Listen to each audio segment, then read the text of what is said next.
By this moment in the book, readers have been introduced to the 5 survivors whose stories I tell, and get to know a little bit about their families, their daily lives. One important note is that in Japan, by 1945, all the men, young men and up to in their mid-40s, were deployed in the Pacific to fight Japan's aggressive war to take over the Far East. And so there weren't very many men and in the whole country, but also in Nagasaki.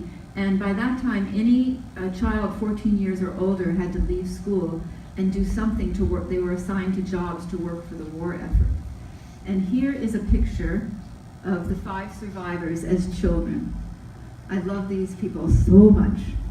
Got to know them very well. This is Mr. Wada Koichi. I say Mr. because I got to know him when he was in his 70s and 80s. He was the oldest. He was 18 at the time of the bomb. And he was a streetcar driver, driving these antiquated streetcars through the city. Not antiquated then, they were very modern.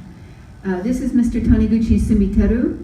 Taniguchi-san was 16 at the time of the bombing, and he delivered mail throughout the city.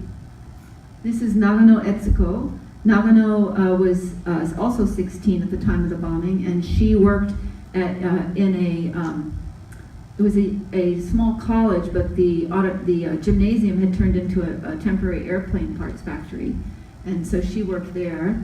This is Do Mineko, and Do-san worked in the Mitsubishi factory. It was a torpedo factory. Nagasaki did not have a military base, but it was and is still a Mitsubishi town, and there were a number of weapons factories in the city.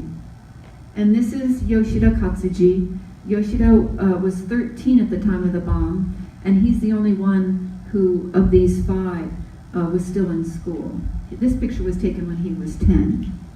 It's the only one that, most everything was destroyed in the bombing, so I felt very lucky to have photos of them from before the bombing.